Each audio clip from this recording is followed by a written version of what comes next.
Welcome everyone. आज हम यहाँ पर क्लास 10th हिस्ट्री का चैप्टर फर्स्ट जो है नेशनलिज्म इन यूरोप, इस चैप्टर के इंपॉर्टेंट पॉइंट्स को हम यहाँ पर डिस्कस करेंगे।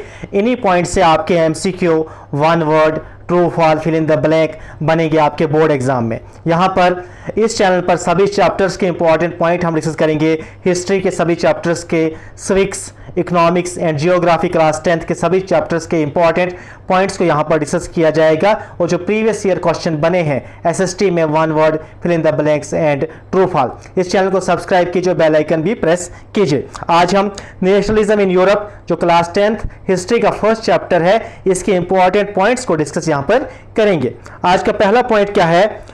क्वेश्चन आपको ऐसे बनता है, nationalism emerged in Europe in dash dash century. तो यहां पर इसका आंसर बनेगा 19th सेंचुरी में। 19th सेंचुरी में नेशनलिज्म एमर्ज हुआ था यूरोप में। बहुत बार ये क्वेश्चन बना है क्लास 10th एसएसटी के एग्जाम में, nationalism emerge in Europe in which century, या फिल इन द ब्लैंक्स दी गई होगी या ट्रू फॉल दिया गया होगा। याद रखिएगा 19th सेंचुरी में नेशनलिज्म एमर्ज हुआ था यूरोप में। उसके बाद जो नेक्स्ट हमारा पॉइंट है, French revolution. French revolution took place in France इन 1789। यहां पर दो क्वेश्चन बनते हैं, French revolution took place in which country, तो फ्रांस। अगर डेट पूछेंगे, अगर ईयर का पूछेंगे तो किस ईयर में फ्रेंच रेवोल्यूशन टुक प्लेस हुआ था, तो याद रखेगा 1789। इन 1789 फ्रेंच रेवोल्यूशन टुक प्लेस। ये दो इंपॉर्टेंट पॉइंट है, पिछले प्रीवियस ईयर एग्जाम में यहां से क्वेश्चन बने हैं। नेक्स्ट थर्ड इंपॉर्टेंट पॉइंट क्या है हमारा, Louis 16 became the king of France at the time of Louis 16 was the king of France at the time of French Revolution। आपसे पूछ सकते हैं जब फ्रेंच रेवोल्यूशन स्टार्ट हुआ था उस वक्त जो किंग कौन थे फ्रांस के, तो याद रखिएगा लुइस 16। याद रखिएगा 16 आगे याद रखिएगा, Louis 16 was the king of France at the time of French Revolution। French revolution के दौरान जो लुइस 16 थे वो किंग थे कहाँ के? फ्रांस के। फोर्थ जो मोस्ट इंपॉर्टेंट पॉइंट है, ट्रीटी ऑफ वीना। बहुत बार ये क्वेश्चन पूछा है, treaty of Vienna took place in which year, तो treaty of Vienna took place in 1815। याद रखिएगा 1815 में ये ट्रीटी साइन हुई थी, जिसका नाम था ट्रीटी ऑफ वेना। हमने लेक्चर में इस ट्रीटी के बारे में फुल डिटेल में पढ़ा है, तो यहां से क्वेश्चन बनता है। ये सभी पॉइंट्स अपनी नोटबुक पर नोट कर देंगे आप। नेक्स्ट जो इंपॉर्टेंट पॉइंट है, जर्मन यूनिफिकेशन, ये कब स्टार्ट हुई है या टुक प्लेस, या क्वेश्चन ऐसा बनेगा जर्मन यूनिफिकेशन वाज स्टार्टेड, तब भी आंसर यही होगा 1871। अगर क्वेश्चन बनेगा German unification took place in which year, तो तब भी आंसर यही होगा 1871। ये आप याद रखिएगा। इस चैनल पर सभी चैप्टर्स के इंपॉर्टेंट पॉइंट्स यहां पर अपलोड किए जाएंगे। चैनल को सब्सक्राइब कीजिए, बेल आइकन भी प्रेस कीजिए।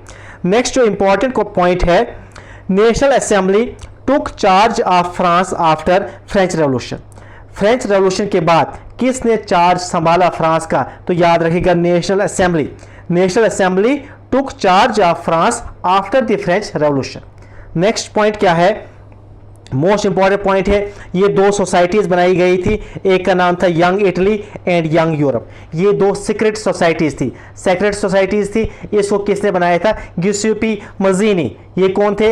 ये थे रेवोल्यूशनरी, इटली के रेवोल्यूशनरी थे। इन्होंने ये दो सोसाइटीज बनाई थी, एक यंग इटली, दूसरी यंग यूरोप। याद रखिएगा किसने बनाई थी दो सोसाइटीज? Giuseppe Mazzini. ये दो सोसाइटीज बनाई थी, सेक्रेट सोसाइटीज थी। एक का नाम था यंग इटली और दूसरा का नाम क्या था? दूसरे का नाम यंग यूरोप। उसके बाद जो नेक्स्ट इंपॉर्टेंट पॉइंट है, Greek revolution took place in which year. ये भी बहुत बार क्वेश्चन बना है, तो याद रखिएगा 1821 में क्या हुआ था? ग्रीक रेवोल्यूशन हुआ था।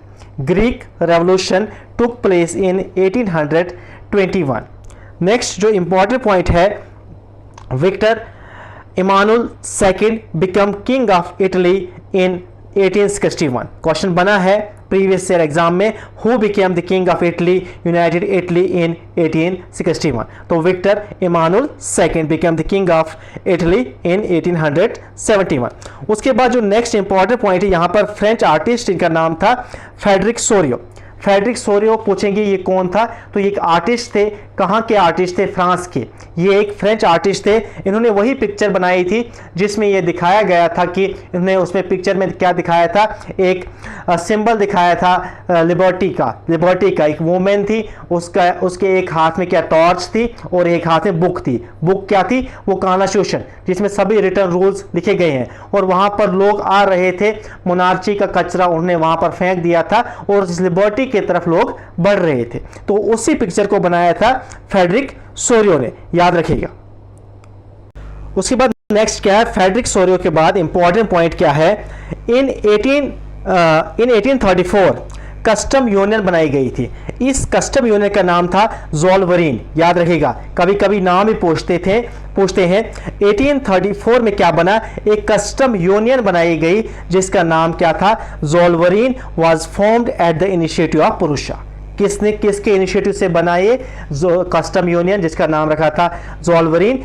पुरुषा के इनिशिएटिव से ये इसको बनाया गया था। और ये कब, इस कस्टम यूनियन को कब बनाया गया था? 1834 में इस कस्टम यूनियन को बनाया गया था। इसके बाद जो नेक्स्ट इंपॉर्टेंट पॉइंट क्या है, Napoleon was defeated in 1815। Napoleon Bonaparte के बारे में हमने बहुत कुछ पढ़ा है। उसके बाद नेपोलियनिक कोड, जिसे सिविल कोड ऑफ 1804 भी कहा जाता है, तो वही नेपोलियन को कब डिफीट किया था? उसके बाद combined forces Austria, Denmark extra ने मिलकर नेपोलियन को हराया था। कब हराया था? 1815 में at the battle of Waterloo में नेपोलियन को डिफीट किया था। उसके बाद नेक्स्ट इंपॉर्टेंट पॉइंट क्या है, first uprising took place in France in July 1830। पूछ सकते हैं जो फर्स्ट अपराइजिंग फ्रांस में स्टार्ट हुई थी तो ये कब हुई थी? ये 1830 में हुई थी, जुलाई 1830 में, याद रखिएगा। नेक्स्ट पॉइंट क्या है, middle of 19th century Italy was divided into 7 state. पूछ सकते हैं middle of 19th century Italy was divided into how many states? नीचे ऑप्शन होंगे 6 state, 5 state, 3 state and 7 state. तो याद रखिएगा मिडल ऑफ 19th सेंचुरी में इटली डिवाइडेड थी 7 स्टेटों में, याद रखिएगा। उसके बाद जो नेक्स्ट इंपॉर्टेंट पॉइंट क्या है, English parliament which had seized power from monarchy in 1688 में क्या हुआ, English parliament had seized power from monarchy. Next क्या है, शाली सिस्टम। ये क्या सिस्टम था? ये राइस डिस्ट्रीब्यूशन सिस्टम है। बहुत बार यहां से क्वेश्चन बना है, शाली सिस्टम क्या सिस्टम था? तो राइस डिस्ट्रीब्यूशन सिस्टम था शाली system. Next most important point, most serious cause of nationalist tension in Europe after 1871 was called Balkans. याद रखिएगा, एक टॉपिक हमने पढ़ा था बाल्कन, इस पर आपका एक लॉन्ग आंसर भी है। तो most serious cause of nationalist tension, याद रखिएगा, इन यूरोप आफ्टर 1871 क्या था? उसका नाम क्या रखा था? Balkans. Next, Greece was recognised as an independent nation at treaty of. किस ट्रीटी में ग्रीस को रिकॉग्नाइज्ड किया था एज एन इंडिपेंडेंट नेशन? तो याद रखिएगा ट्रीटी ऑफ कॉन्स्टेंटिनोपल, याद रखिएगा ये कब हुई थी? 1832 में हुई थी। तो इसी ट्रीटी में ग्रीस को रिकॉग्नाइज्ड किया था as an independent nation. Next क्या है, all German national assembly convene in on 18th May 1848 in church of Saint Paul Frankfurt parliament. बाद में क्या, वहां पर फ्रैंकफर्ट पार्लियामेंट इसी का नाम रखा गया था। सभी जर्मन नेशनल असेंबली कहां पर मिले थे? एक चर्च में मिले थे। चर्च कौन था? Saint Paul. और ये कहां था? फ्रैंकफर्ट में था। बाद में इसी का नाम रखा Frankfurt parliament. Next important point क्या है, H.J.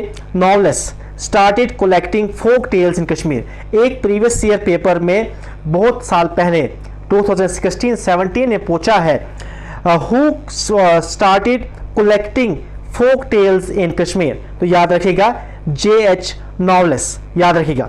आज हमने फर्स्ट चैप्टर हिस्ट्री के इंपॉर्टेंट पॉइंट्स को यहाँ पर डिस्कस किया है। नेक्स्ट वीडियो में हम नेक्स्ट चैप्टर जो हिस्ट्री का है, नेशनलिज्म इन इंडिया, इसी तरह SST के सभी चैप्टर के इंपॉर्टेंट पॉइंट यहाँ पर डिस्कस होंगे। Thank you so much.